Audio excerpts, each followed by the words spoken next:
Hello दोस्तों, स्वागत करता हूं मैं आपके अपने YouTube चैनल क्लासेस कैंपस में। तो दोस्तों, इससे पहले वाली वीडियो में हिस्ट्री के बारे में हम लोगों ने पढ़ा था और इसमें एक पॉइंट रह गया था जिसको मैं अब क्लियर कर देता हूं। विदेशी यात्रियों का विवरण। विदेशी यात्रियों का हम समझते हैं कि बहुत प्राचीन समय में हमारे देश में बहुत से विदेशी यात्री आए और उन्होंने हमारे देश के बारे में, भारत के बारे में बहुत कुछ बताया। जब यहां पर दिल्ली सल्तनत चल रही थी, दिल्ली सल्तनत जब यहां पर दिल्ली सल्तनत चल रही थी तो यहां पर रूल कर रहा था मोहम्मद बिन तुगलक। मोहम्मद बिन तुगलक। इसके शासनकाल में एक विदेशी यात्री आया जिसका नाम था इब्ने बतूता।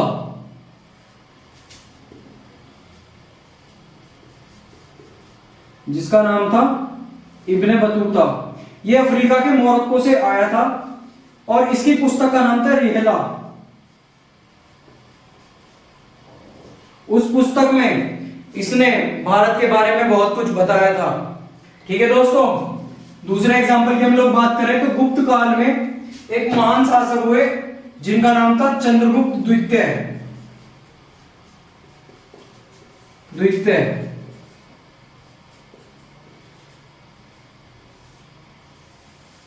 इनके शासनकाल में एक चीनी यात्री आया जिसका नाम था फाहियान। चीनी यात्री आया जिसका नाम था फाहियान।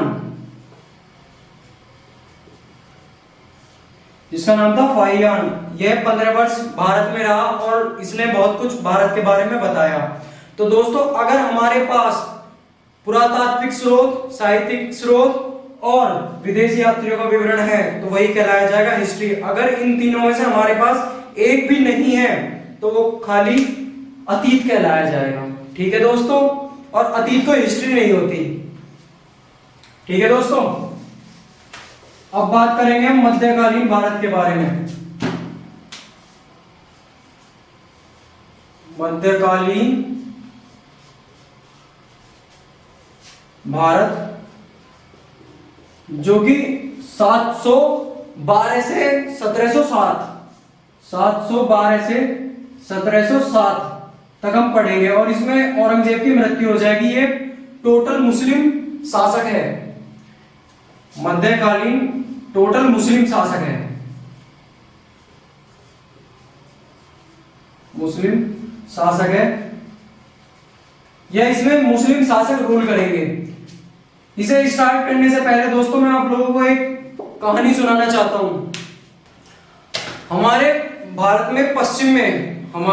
के पश्चिम में एक कंट्री पड़ती है सऊदी अरब, जहां पर एक महान पुरुष जन्म लेंगे जिनका नाम है हजरत मोहम्मद साहब या पैगंबर हजरत मोहम्मद साहब, जिनका जन्म मक्का में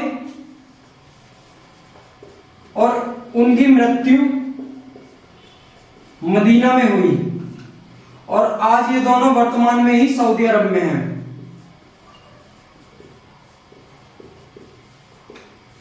सऊदी अरब में हैं ये दोनों। ठीक है दोस्तों, हजरत मोहम्मद पैगंबर साहब का जन्म मक्का में, मदीना में उनकी मृत्यु हुई। जब इनका जन्म हुआ 6th सेंचुरी में इनका जन्म हुआ तो इन्होंने एक धर्म की स्थापना करी जिसका नाम था इस्लाम धर्म।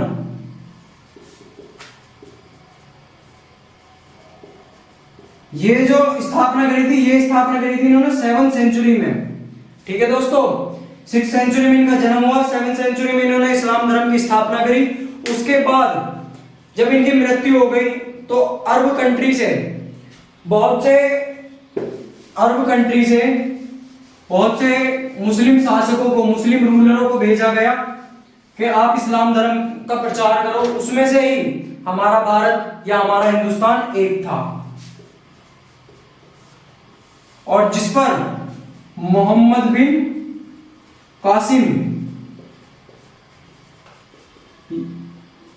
ये एक ऐसा मुस्लिम शासक था या ये ऐसा मुस्लिम रूलर था जिसने अपना सफल आक्रमण किया। ठीक है दोस्तों, अब बात आती है मोहम्मद बिन कासिम की। तो मैं आप लोगों को मोहम्मद बिन कासिम के बारे में बताना चाहता हूं कि 712 से 714 तक शासन करेगा। ऐसा क्या हुआ जो इसे भारत में आना पड़ा? ठीक है दोस्तों, पहला बात करते हैं मोहम्मद बिन कासिम के बारे में।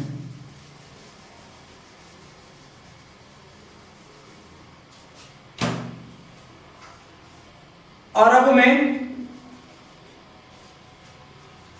एक रूलर रूल किया करते थे जिनका नाम था अल हजाज। अल हजाज, अल हजाज। और मोहम्मद बिन तुगलक उनका सेनापति था, जिसे बोलते हैं कमांडर इन चीफ। मोहम्मद बिन कासिम अल हजाज का सेनापति था, कमांडर इन चीफ था। अब दोस्तों हम लोग बात करते हैं अपने देश के भारत के बारे में, या भारत में क्या चल रहा था।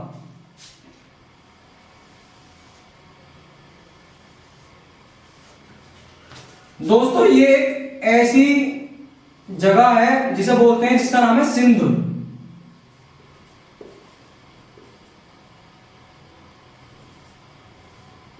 ये हमारे यहां, जो कि आज पहले पंजाब में था, जो कि आज पाकिस्तान में है।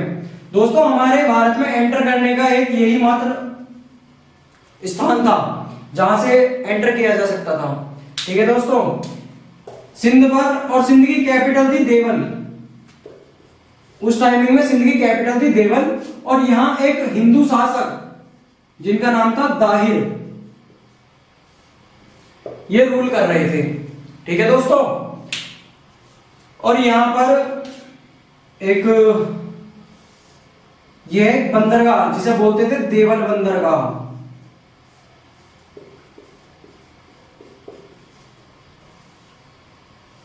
ये एक अयोग्य शासक था, हिंदू शासक था, जो यहां पर रूल कर रहा था। तो दोस्तों ना तो हमें अरबियों से कोई दिक्कत थी और ना ही अरबियों को हमसे कोई दिक्कत थी। ये अल हजाज के जो व्यापारिक शिप थे या पानी के जहाज थे, वो इस देवलगुआ बंदरगाह से होते हुए, सिंध से होते हुए भारत में एंटर कर देते थे। ये अपना व्यापार चला रहे थे, आराम से ये लोग अपना व्यापार चला रहे थे। कुछ टाइम बाद दाहिर की सेना ने अल हजाज के जो पानी के जहाज थे या जो व्यापारिक शिप थे उन पर आक्रमण करा, और आक्रमण करने के बाद वहां से लूटा और अपना अधिकार जमा लिया। ठीक है दोस्तों, और जब इसके सैनिकों ने अधिकार जमा लिया तो अल हजाज ने मोहम्मद बिन कासिम को ऑर्डर दिया कि आप जाओ किसके पास?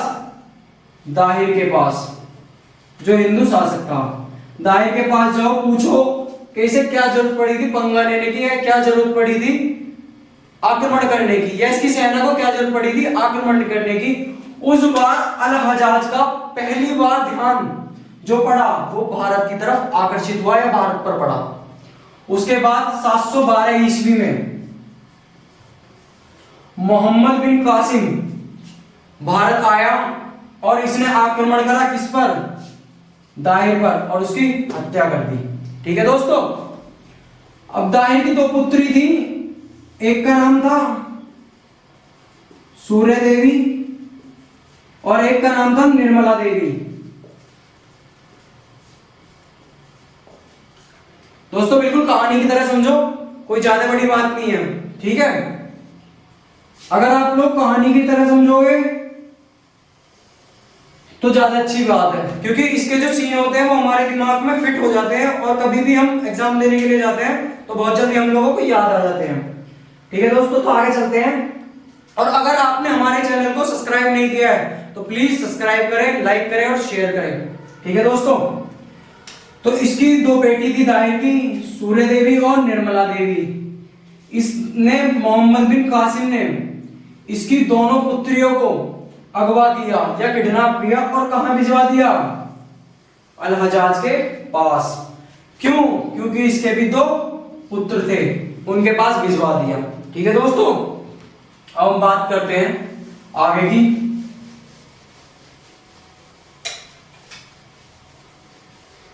तो दोस्तों जब इसने इसकी दोनों पुत्रियों को अगवा कर अल-हज्जाज के पास भिजवा दिया, तो उसके बाद दोस्तों सिंध पर इसका राज हो गया। राज होने के बाद इसने सिंध के वासियों से दो शर्त रखी, या तो आप इस्लाम धर्म कबूल करो, इस्लाम धर्म कबूल करो और मुसलमान बन जाओ, या फिर आप लोगों को देना होगा क्या, एक टैक्स जिसका नाम था जजिया।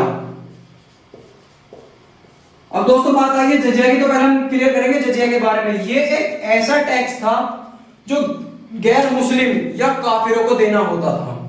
ठीक है दोस्तों, तो इसने बात करी या तो आप इस्लाम धर्म कबूल करो या फिर आप टैक्स दो। ये जो टैक्स होता था ये हमारी इनकम का 1/2 से 2/3 देना होता था। ठीक है, तो इसने बोला या तो आप टैक्स दो या फिर आप इस्लाम धर्म कबूल करो और मुस्लिम बन जाओ। तो उसमें इसने एक छूट करी जिसमें कि जजिया वाले टैक्स में ब्राह्मण, विकलांग और विधवा, ये 3 लोग टैक्स नहीं देंगे, इन लोगों को छूट करी। ठीक है दोस्तों, तो यहां पर सबसे पहला क्वेश्चन बनता है कि ऐसा शासक या ऐसा रूलर जिसने पहली बार जजिया कर लगाया तो कौन था, मोहम्मद बिन कासिम।